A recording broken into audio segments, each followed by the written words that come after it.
of the consumers out there are looking for a way to actually smile or have a healthy laugh or a healthy cry. We provide that. And so I think it's incumbent on government officials, it's incumbent on our film partners and our distribution partners, and it's incumbent upon exhibition to ensure that we work together to make sure that this incredible art form that services all communities, that we actually stay in business and are able to thrive and cater to those consumers.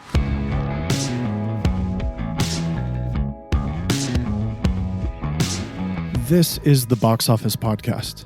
I'm Russ Fisher, the editorial director of the Box Office Studios, which provides editorial content to movie theaters. And I'm joined by Daniel Loria, the editorial director of Box Office Pro magazine. Now, this week, Daniel is going to be speaking to Rolando Rodriguez, who is the president and CEO of Marcus Theaters, which is the fifth largest circuit in the domestic market. And he's now also the new chairman of the National Association of Theater Owners. But before we get to that conversation, we have a lot to talk about because there has been a steady stream of news and changes going on in the industry over the past few days.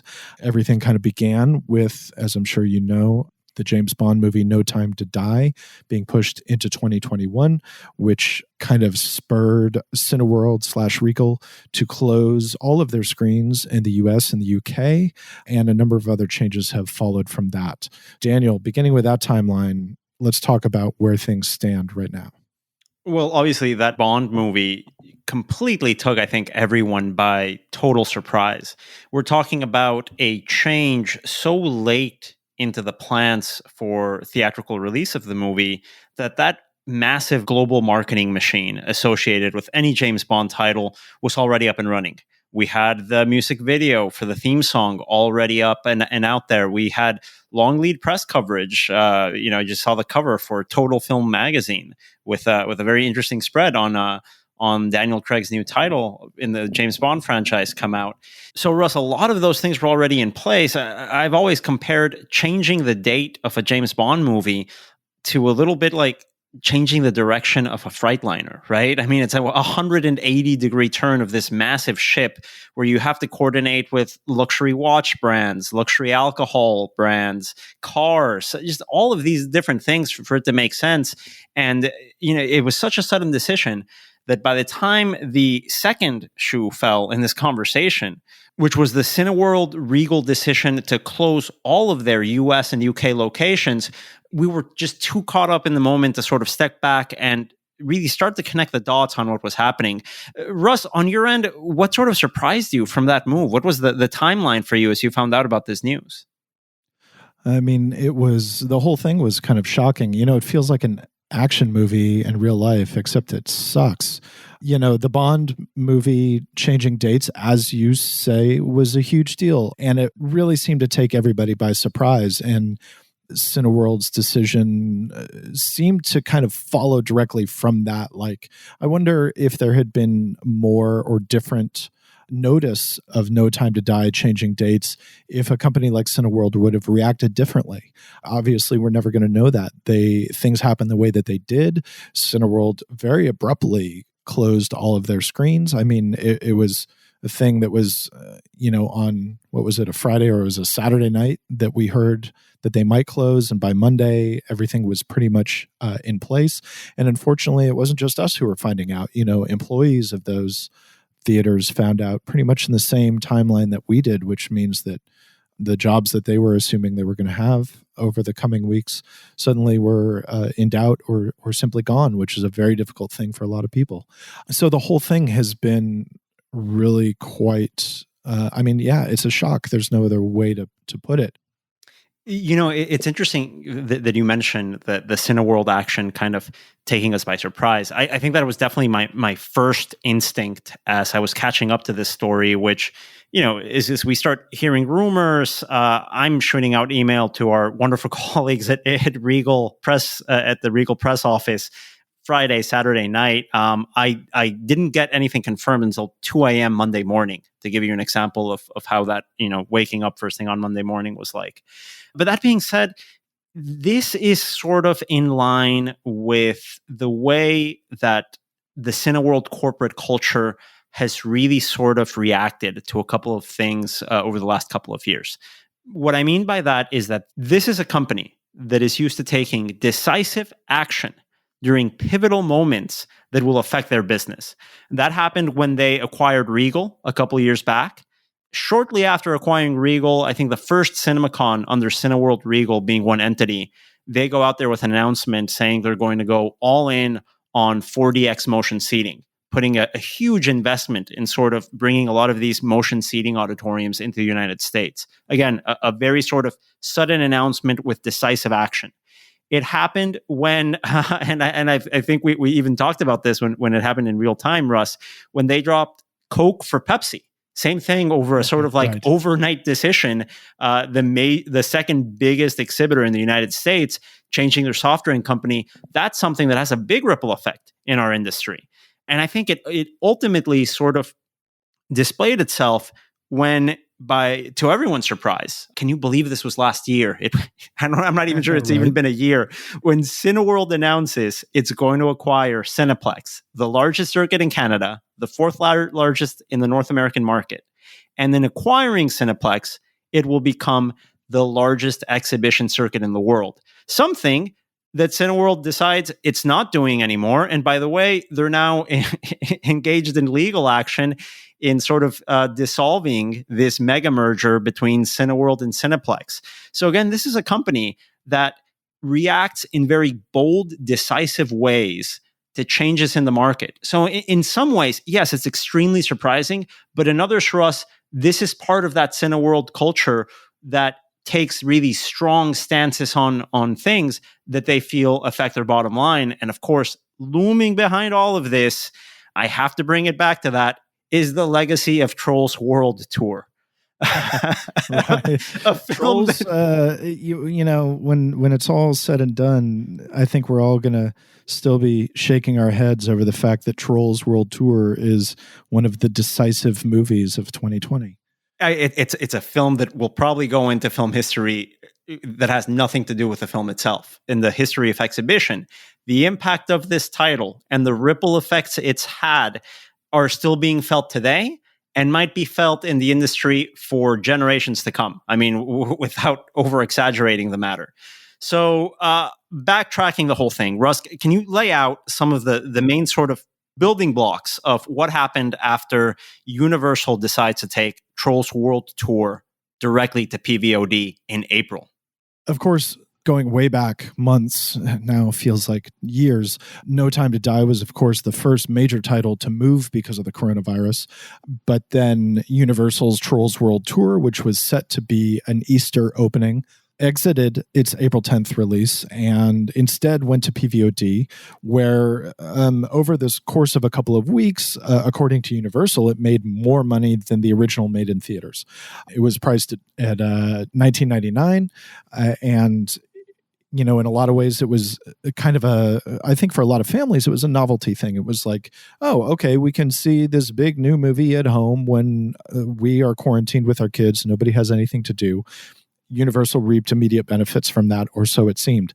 That led to a great deal of ire on the point of AMC. AMC said, okay, we're not going to play Universal movies ever again in our theaters, which I think we all knew was not the way it was going to shake out, given that Universal has movies like Fast and the Furious 9 coming out now in 2021. And Adam Aron, the CEO of AMC, admitted as such in a call with investors months later, saying there's a little bit of a factor of sort of bluffing in that, because there were negotiations underway that will come into shortly. AMC and Universal, of course, ultimately came to terms, and what those terms were was basically a deal in which Universal and AMC agreed that Universal could take new titles to PVOD within 3 weeks of their debut on movie screens.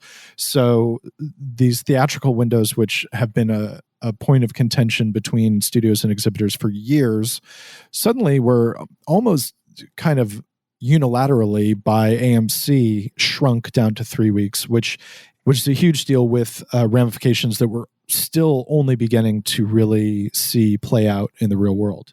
And I think it's fair to say it's probably not that much of a coincidence that this deal, whereby, and it's crucial to add this, Yes. universal digital rentals, once they go into PVOD, a portion of those revenues go back to AMC theaters because of this agreement, because AMC basically has a sort of, it's not a finder's fee, not like a pioneer's bonus, an early Right. adopter bonus to sort of like breaking this theatrical window. We were always wondering, hey, not only is a player in this industry doing something that most folks in this industry probably aren't ready to adopt, but they're also making money off of it, which is probably not going to rub their direct competitors in the US, in the UK, and global market the right way. Lo and behold, guess who the number one competitor of AMC in the US, UK, and global market is? And guess who is releasing No Time to Die and changed that release date of No Time to Die internationally, basically from morning to night.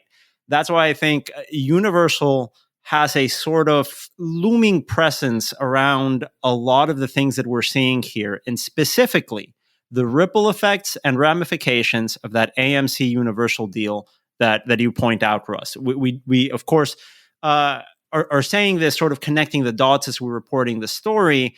I don't think we'd feel comfortable saying this until last week, when we reached out to AMC for comment based on the Cineworld Regal closures.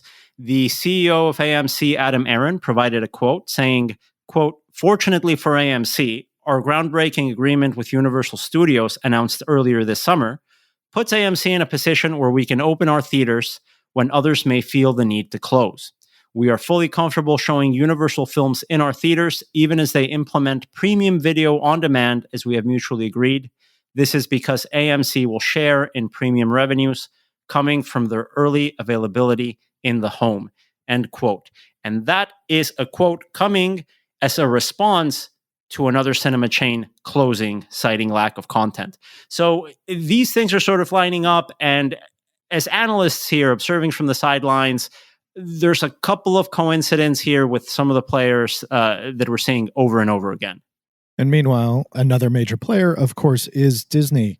And a few days ago, Disney pushed Soul, the Pixar movie that was also seen to be, a potential marquee title in the Thanksgiving corridor this year, to VOD as well. So while Soul will open on movie screens in markets in which Disney Plus does not already have a foothold, anywhere that Disney Plus does exist, Soul will release on Christmas Day as part of the subscription package, not even like Disney did with Mulan, which had a $30 price point. Soul you'll just be able to watch if you're already a Disney Plus subscriber. And as we are recording this, Disney is announcing that they are, in fact, reframing their entire business around the idea of streaming, the full ramifications of which are yet to be seen because the deal is literally being announced as we record. It's insane, sort of stepping back and sort of realizing that all of these things happened in the last week. So many different players involved. Obviously, the news of Soul going straight to SVOD, not even PVOD, I think was so shocking. The one trade publication in the United States exclusively focused on theatrical exhibition, Box Office Pro, put Soul on the cover of its next issue. I will take responsibility for that because we were assured by the studio that it was not going to bypass theaters altogether. Lo and behold, 2 days before the issue hits the mail, this happens. And I think along with it is a very passionate editorial in the magazine that I now cannot take back, congratulating Disney's commitment to theatrical releases. I think by December 10th, which is when we're going to find out what that structure of the Disney new streaming ecosystem is going to be, I think by that point, we'll get to see really what's in store for the next months, years. In the entire time that we've been covering this, Russ, through this podcast, actually, this is probably the most unstable and probably most treacherous part of the reopening. Wouldn't you agree? Oh, absolutely. In my lifetime, I have certainly seen the theatrical business undergo massive, massive changes, but they all happened over the course of years.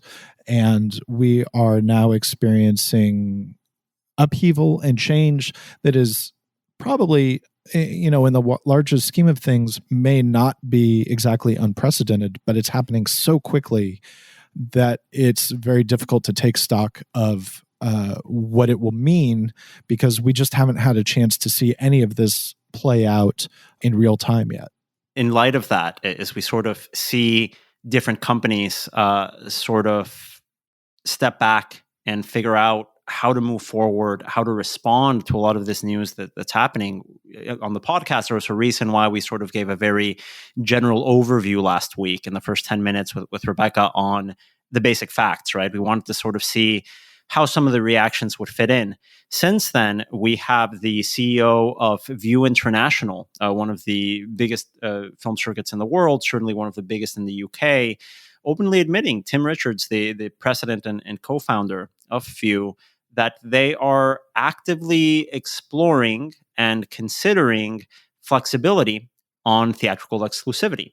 Rolando Rodriguez, the new chairman of the National Association of Theater Owners that is joining us in an interview shortly, he also commented by saying that his circuit, Marcus Theaters, the fifth largest in North America, isn't convinced by the promise of shortened windows. Any data that he's seen sort of reinforces the point that it's not the best deal, but that there might be some room to begin seeing what sort of flexibility can exist, at least during this pandemic recovery around windows.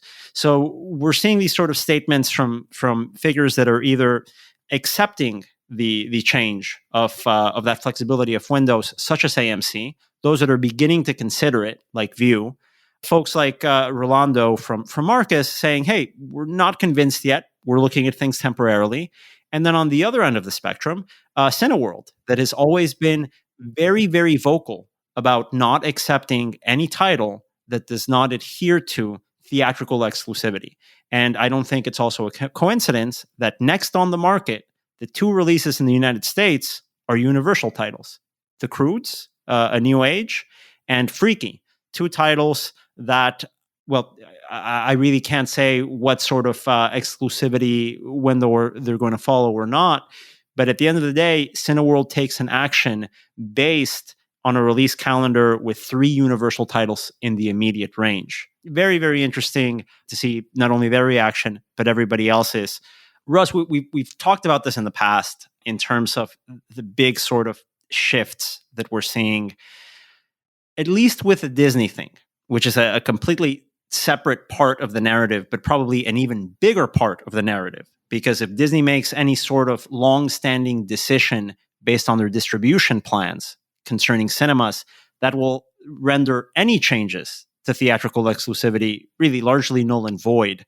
What do you think that Disney's sort of review of its content distribution plans sort of signals for exhibition? So what I think we're most likely to see happen is something that, ironically, Universal was actually considering doing a decade ago. So 10 years ago, Universal bought into Ron Howard and Brian Grazer's adaptation of Stephen King's massive fantasy cycle, The Dark Tower, which is several novels long. It even touches on other King properties. And at the time, the idea was to do a couple of movie adaptations with TV series, like these standalone single season series in between the movies to tie it all together. And 10 years ago, this was radical. It was like, nobody has done this. How are you going to do this? Today, of course, it seems a lot more likely. And in fact, I think that that's probably a pretty good indication of the sort of direction we're going to see Disney taking with a lot of their IP. If you take something like Star Wars, you take Marvel, some of those big IPs, which have done a lot to prop up Disney's theatrical returns over the past few years. I think what we're likely to see is the occasional theatrical release for Star Wars, maybe even still multiple annual Marvel releases, 2 or 3 cinematic films, and those things connected with TV series like The Mandalorian, which starts its 2nd season on Disney Plus later this month. Marvel and Disney have a number of TV series which are going to be hitting Disney Plus over the next 6 months. And I think those sort of things are going to end up being test balloons for the possible future for Disney. it's way too early to say, oh, Disney is out of theatrical exhibition. And to be honest, I'd be surprised if they were going to do that ultimately.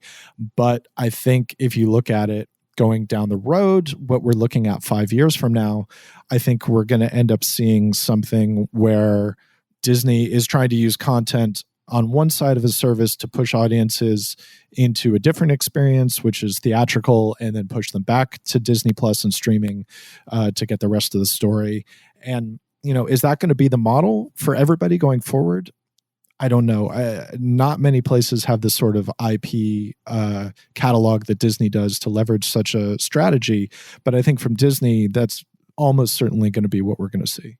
That sounds like following the plot to like The Big Sleep, which I've never been able to sort of decipher. And that's just, what is it, 90 minutes, 2 hours of a film? The great thing about The Big Sleep is that I think everybody involved with The Big Sleep admits that, yeah, they don't know what happened either.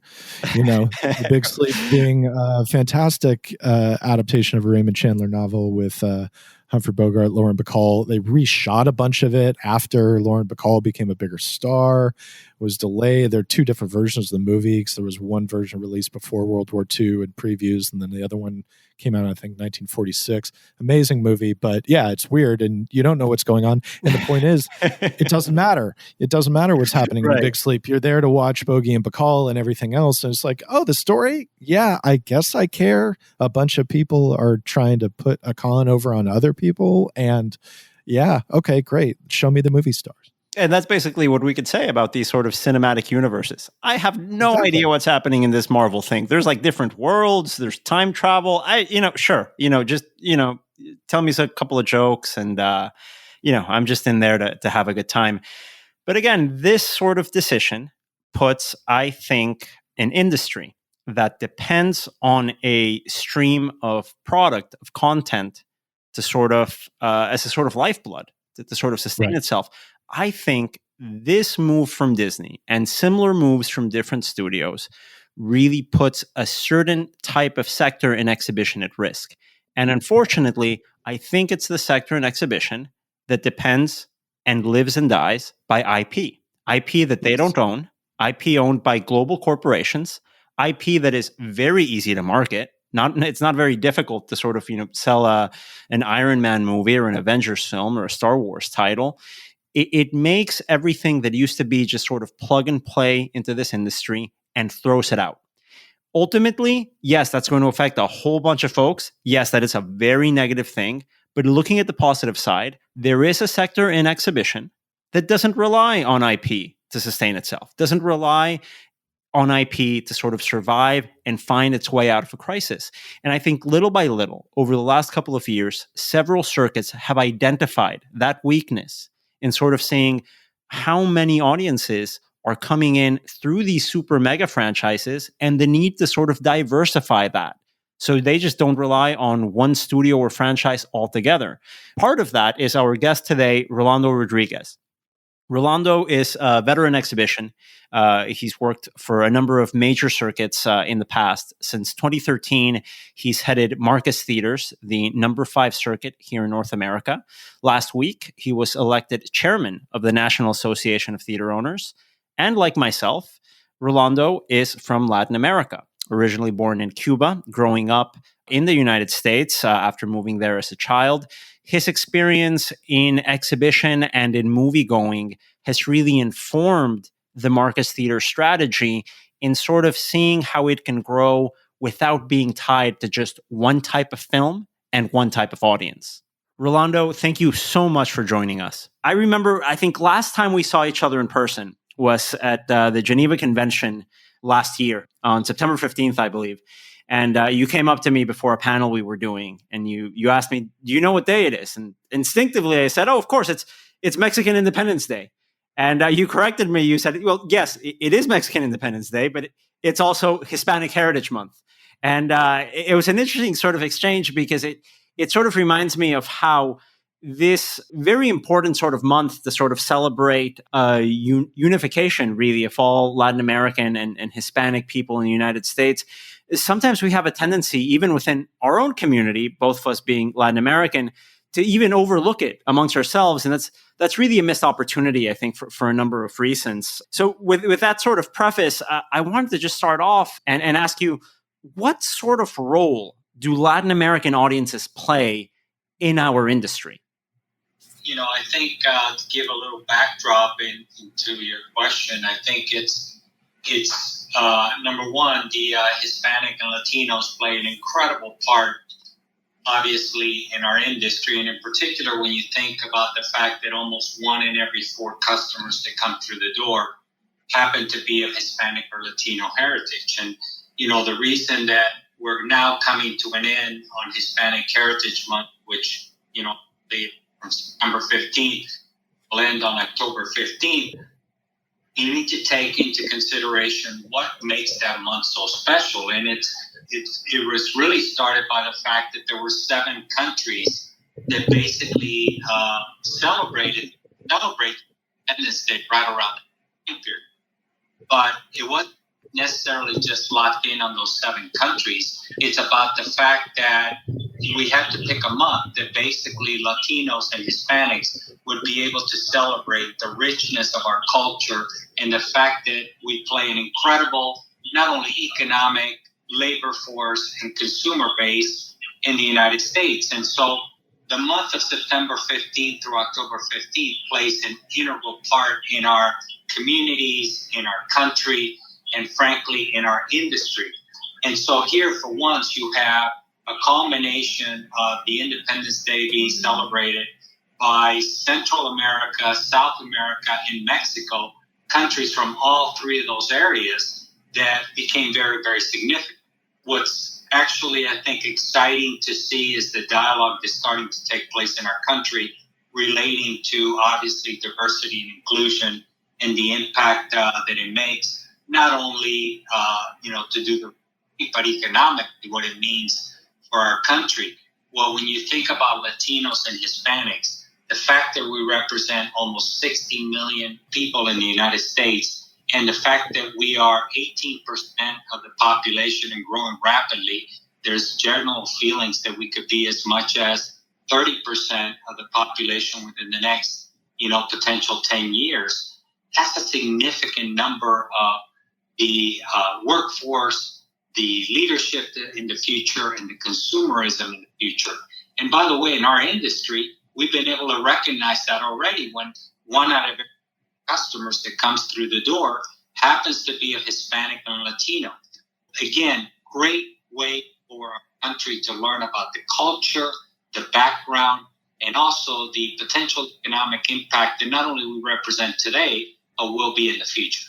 It's great that you bring that up, because I think that's another point of this industry that can be often overlooked, is that last year alone, 25% of all tickets sold were sold to Hispanic and Latin American audiences. And in terms of frequent moviegoers, meaning our best customers, the customers that come more often and most enthusiastically, the Latin American moviegoers over-indexed in terms of their share of the general population in terms of that frequent moviegoer. So I believe we're right now around 18% of the general U.S. population, but Latin American audiences represent 26% of that frequent moviegoer. That's more than any other ethnic group by quite some distance.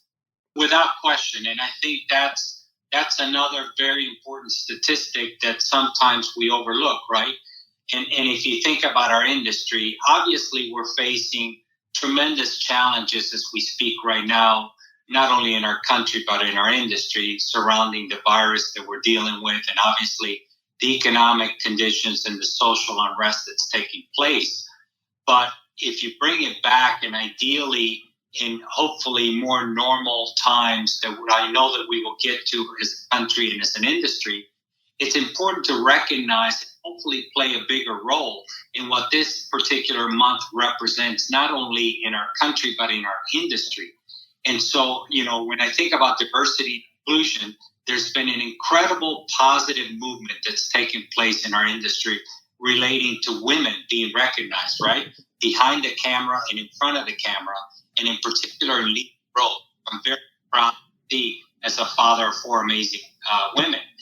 It's also great to see that you're now starting to see much more representation from the African and Black communities, which again is a tremendous improvement necessary, and they are a huge also part of the movie-going population. But I still see that we lag, in our industry pertaining to the improvements that are necessary on seeing Hispanic, actors and directors and producers. And by the way, even in leadership positions within the film studios and frankly, within exhibition itself, right? And how do we, as a collective industry that over-index for a reason? We over-index because we play a product that's family-oriented, that relates to the consumer basis, that relates to all consumers, right? And as you relate to all consumers, I think it's important that we also see ourselves, that our kids are able to see themselves on the screen. I think that was the beauty of the movie Black Panther that came out, that actually, kids could sit there and say, oh my God, that hero looks like me, and I could be that person someday. And it's a great way to create not only inspiration, to drive aspiration into our communities and see our communities rise in leadership positions, in acting positions, in political positions, in board of director positions. And by the way, these are areas that unfortunately not only all diverse communities continue to lag in, and I see that the state of California is taking some interesting steps to correct that, but frankly, it shouldn't even be, I think, governmental driven. It should be the fact that it's the right thing to do, to recognize the consumer base, recognize where the consumer base growth is going, and then try to understand the relationship of that consumer with individuals that can kind of mirror those communities and provide guidance, direction, and recommendations on how their product can best connect. It's interesting you bring that up, even within the industry, right? Because it's not only about representation in films, although that plays a hugely influential role, I think, as we can both personally attest to. But beyond that, if I'm looking even at my own career, I'm working right now as the first Latin American editor of a trade publication that's 100 years old. I'm the first in 100 years. I think even for me, that's a little bit alarming to sort of step back and realize that. If I see even in journalism, there's a small community of B2C writers that cover this industry, very talented, all of them. But when it comes to B2B trade reporting, very few. Now, in exhibition, we have a little bit more of representation, obviously, because you've seen the sort of growth of some of these Latin American circuits, and U.S. circuits sort of see a growth of their own Latin American executives through that overseas expansion. We have seeding companies, we have vendors all over this industry where you see these influential Latin American and Hispanic executives. At the studio level, however, it is quite a bit alarming that we really don't see that at all. What do you think is left for there to do so we can see more of that diversity that we're seeing in other sectors of the industry sort of spread to the distribution side, to the studio side, and hopefully then get us a little bit more programming for the Latin American audiences? I think those are all very good questions, and I'll try to kind of give some general summations here. But I would start out, Daniel, by saying that, even in exhibition, as you noted, we have been very fortunate that you see some effective leaders and companies that are owned by Hispanics. But if you think about them, they're outside of the United States. Right.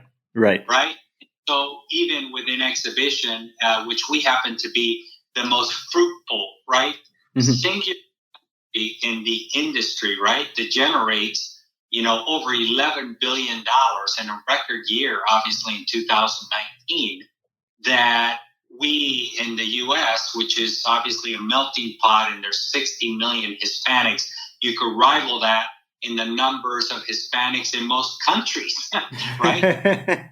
Yeah, I mean, I think Los Angeles and Chicago are some of the largest cities in terms of Mexican population, and they exist outside of Mexico, obviously. I think you could say that for a lot of Latino populations in the United States.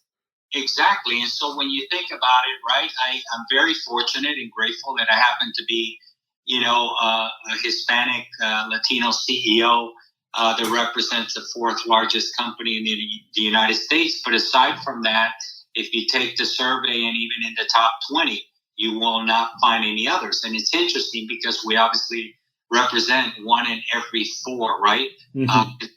Walks through the door. So it's really interesting that happens. But it's beyond just looking at the CEO level, right? How many CMOs and how many COOs, how many CIOs.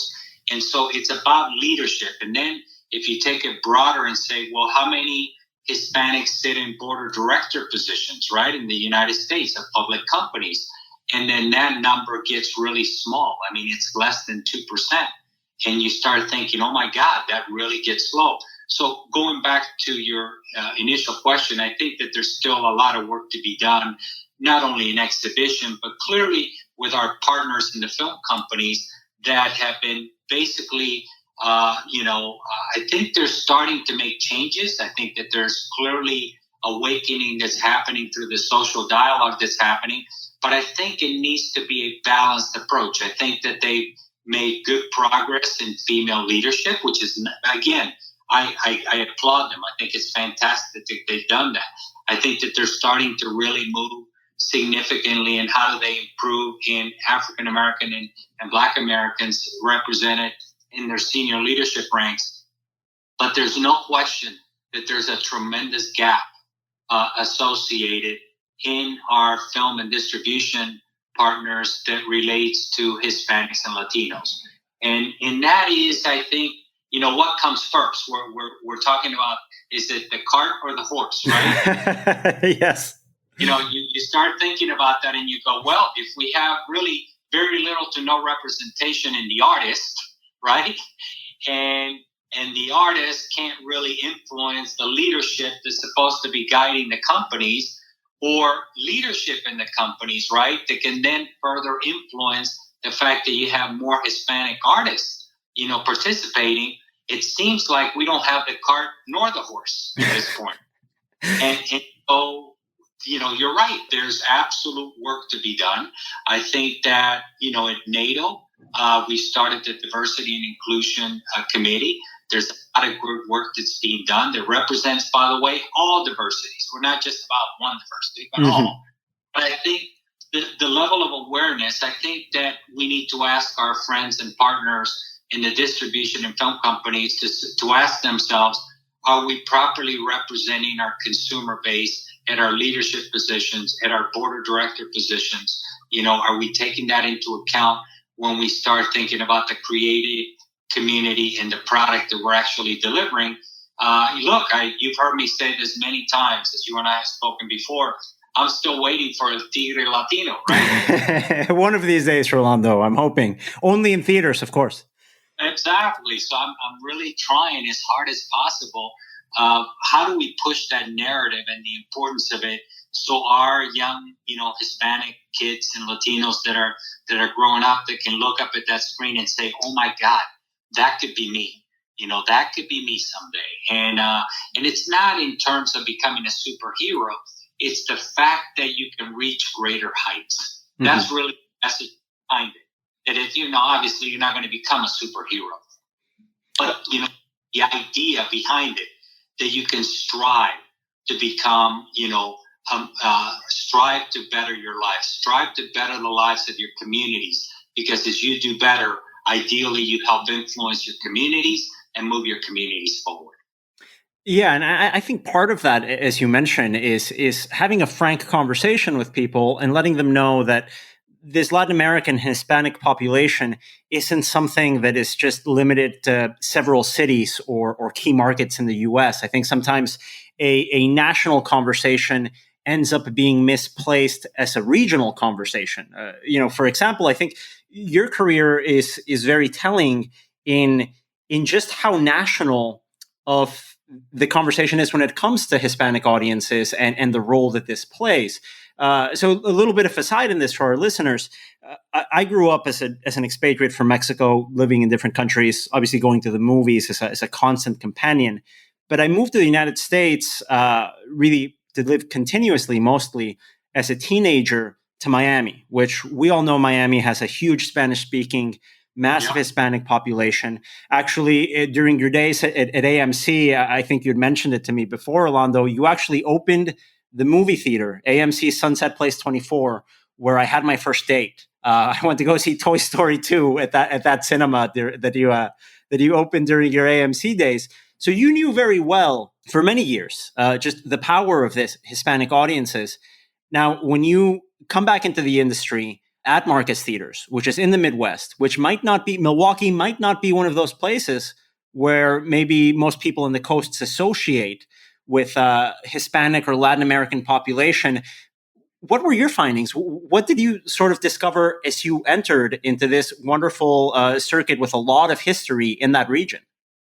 Well, first of all, I will tell you that, Daniel, you just made me feel really old now.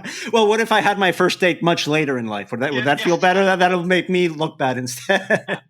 Sunset was a great theater along with Aventura Mall and Kendall, and I just remember those beautiful theaters in the Hispanic Heritage in those theaters. It was truly remarkable, and it still is to this day. So it's great to you brought back some fond memories. I think it's really interesting because back in those days, right, when you went on your first date, you probably would have said, what are the states and cities that you could name where the Hispanic concentration would exist, right? And you would say Miami, you would say Florida, right? You would say Illinois, and in particular Chicago, right? Texas, and in particular Houston, somewhat Dallas, right? And San Antonio. You would obviously talk about California, right? And its influence on that. And then, some in Colorado, and then you would talk about Arizona, right? Think about this, because I'm now talking, frankly, oh my God, I'm going to date myself here, but it's over 20 years ago, right? Mm-hmm. And so you think about then, and you now think about now. And now is almost 60 million Hispanics in the United States. And so now you talk about Hispanics in Kansas City. You talk about Hispanics in St. Louis. You talk about Hispanics in Minnesota. You talk about Hispanics, more representation in Colorado. Hispanics in Nebraska. Yes, Hispanics in Milwaukee. And here's the deal. In Milwaukee, Wisconsin, when I first joined the company over 7 years ago, that was kind of a movement that was starting to happen. Now, interestingly enough, through our, I represent I'm the chairman of the Hispanic Collaborative in Milwaukee, Wisconsin. And we do a lot of research in this. And it just so happens, Daniel, that in the past decade in Milwaukee, the reason the entire state of Wisconsin has shown a population growth is thanks to Hispanics. If Hispanics would not have been there, there would have been a decline in population in the entire state of Wisconsin.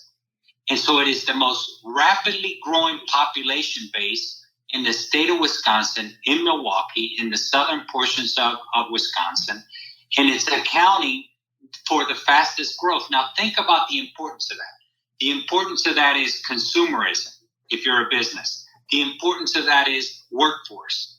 The importance of that is the age group, which, by the way, Hispanics and Latinos happen to represent the youngest average age in America. We happen to represent the highest percentage of millennials. We happen to represent the highest percentage of Generation Zs. And so if you think about the future growth, right, that's going to represent consumers, it's going to represent leaders, it's going to represent workforce, right? And it's going to represent, our political guidance.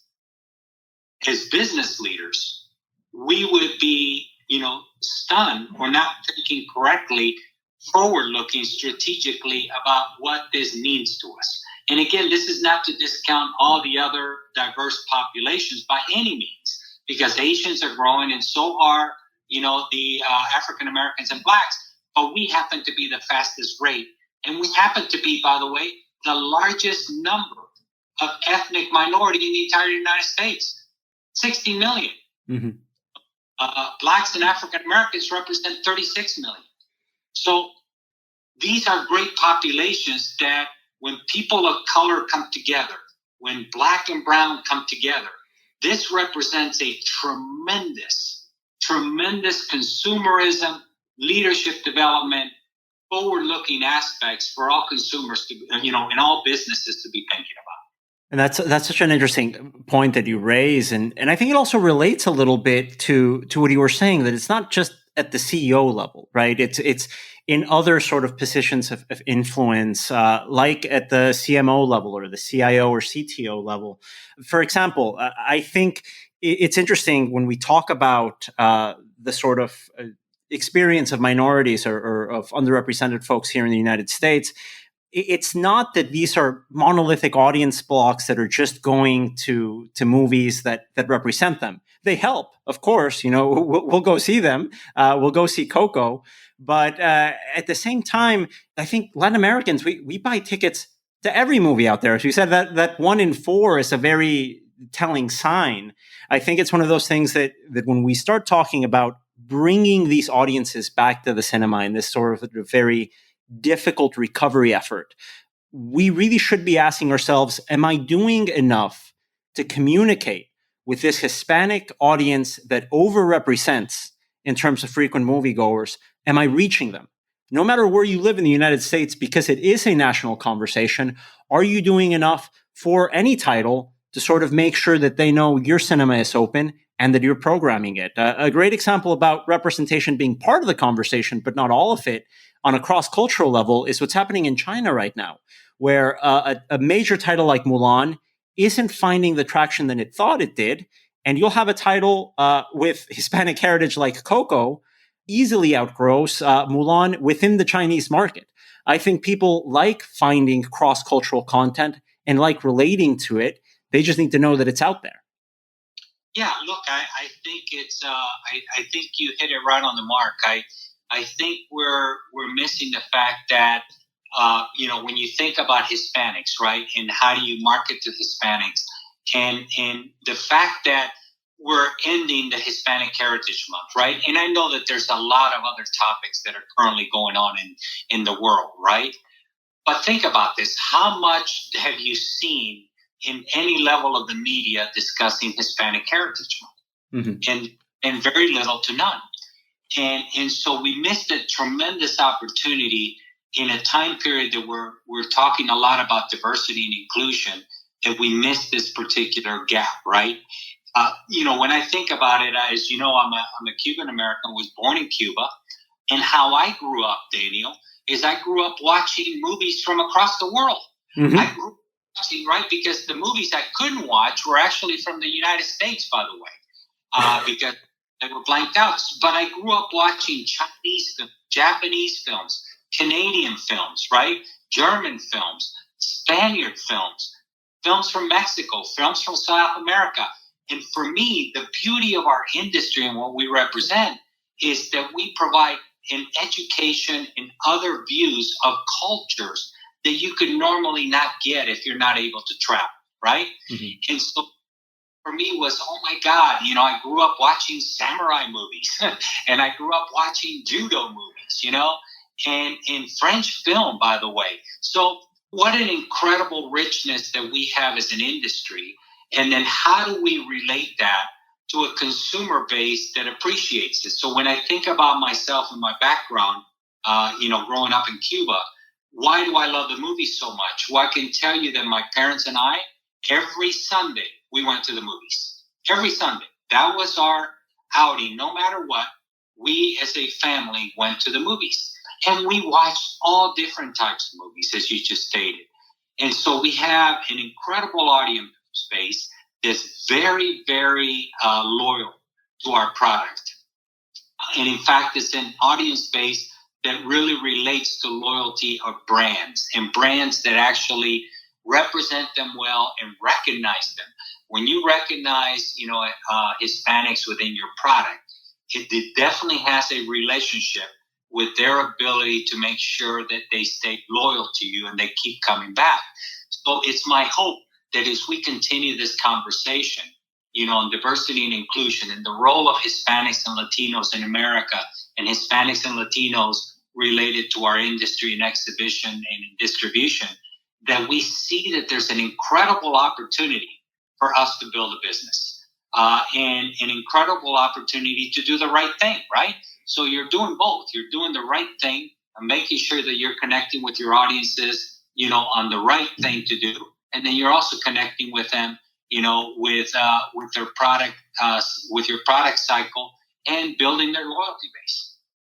Absolutely. No, I think that's wonderfully put, Rolando. And part of that is sort of reinforcing habits that and customs that people might come into the market with, right? And in Latin America, it's very customary to have a discount day in the middle of the week. In different countries, it's Tuesday. In some other places, it's Wednesday. And I found it very curious. I believe, when was it? Around 7-8 years ago, if I'm not mistaken, right as you're starting coming back into the industry with Marcus, you do something similar by introducing this sort of discount day where it was a $5 Tuesday, if I'm not mistaken. It was a $5 ticket with, I think, a small concessions item. What was your experience in sort of seeing that and sort of opening that up? Did you see a different sort of engagement in appealing to these pre-built customs that a lot of Hispanic audiences might already be familiar with and introducing them into your circuit?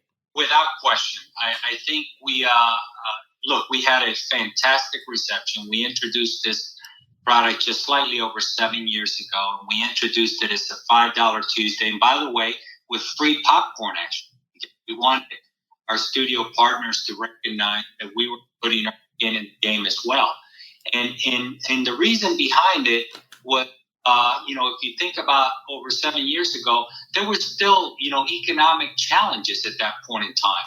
And we thought, hey, here's a way and an introduction that have been done throughout the course of the world that have worked well. And we introduced it, and it was very, very well accepted almost immediately. It also related, obviously, to all diverse audiences, right? Mm-hmm. But the most thing that really impacted me both personally and professionally through this, Daniel, was the fact that we figured out very quickly that we found an audience that we had lost, right? Mm. And many of those audiences are diverse audiences, because the one that we found is those underserved communities, right? The underserved communities with limited income and economic basis to take their families anywhere for any type of form of entertainment. And all of a sudden, I'm getting letters and calls from moms and saying, thank you. I'm now able to take my family to the movies, and thank you for the popcorn. And then they would buy a drink or something, right? But now, for a very economical basis, these folks were able to, enjoy an outing with their family. And I have to tell you, that was personally rewarding for me, on both, not only personally, but also professionally, right? To see that I felt at one in time shared with our team, we're doing not only something that's right, it's right because we're actually now introducing communities that weren't able to get any type of entertainment out there to actually be able to take their families out for a fun evening. And at the same time, we actually created a very exciting day that does a lot of business, because we found this lost audience that has stopped going to the movies. Oh, thank you so much for sharing that. And really, this entire conversation, I think it's always good to be able to connect and chat about some of these ideas. And especially right now, as we're facing a very difficult part of the reopening phase, this initial reopening cycle with a lot of changes, a lot of things outside of our control.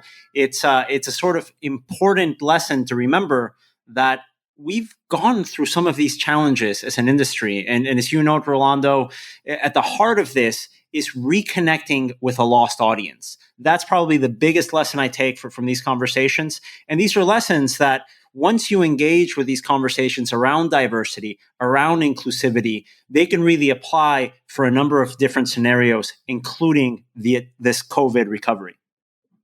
Yeah, and look, when I think about this, Daniel, it's very interesting because obviously this is a very difficult time period in our country, and obviously we're dealing with a horrible virus.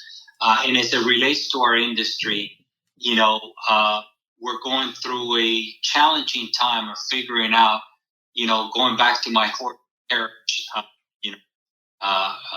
comment, which one comes first, right? And so right now we have theaters open, but we lack the film product. And I know that our film partners are obviously trying to figure out from their end when is the right time to release the film product. In our end, on the exhibition side, we're fighting hard to make sure that we can keep these theaters open. And obviously, you've noted some of the ones that have recently closed. But here's the reason of what we're possibly missing something, right? As we talk about, diversity and inclusion, and we talk about the Hispanic Heritage Month and the importance of audiences, we provide an escape to people.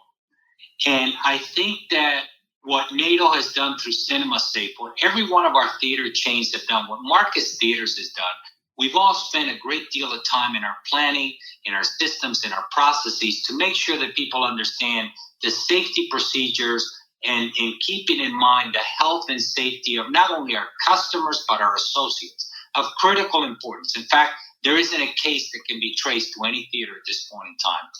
And so we need to obviously get started. We need to get started for a couple of reasons. The first one, you would say, well, there's the business aspect of it, right? Because obviously theaters need to be able to be open and film companies need to release their films. But there's a bigger picture here. And that bigger picture is, let's go back to what I just said previously. There's an underserved community out there that not only is struggling economically, right? But they have no outlet of any type of form of entertainment. and we provide that. We actually provide that as an industry. We provide that form in a time period where I think our communities, our consumers, all of the consumers out there are looking for a way to actually smile or have a healthy laugh, right? Or a healthy cry on the screen. And we provide that. And so I think it's incumbent on government officials, it's incumbent on our film partners and our distribution partners, and it's incumbent upon exhibition to ensure that we work together to make sure that this incredible art form that services all communities, all diverse communities, that we actually stay in business and are able to thrive and cater to those consumers. So we have a lot of work to do on that, and hopefully in a short period of time. Thanks again to Rolando Rodriguez for joining us this week, and thanks to Daniel for putting that interview together. The Box Office Podcast is produced by recordeditpodcast.com. This episode was largely written by Daniel Laria and narrated by Daniel and me, Russ Fisher. We will be back next week, and whatever the news happens to be, we will pick it apart and try to give you the most important points. Thank you, as always, for joining us, and we will see you again.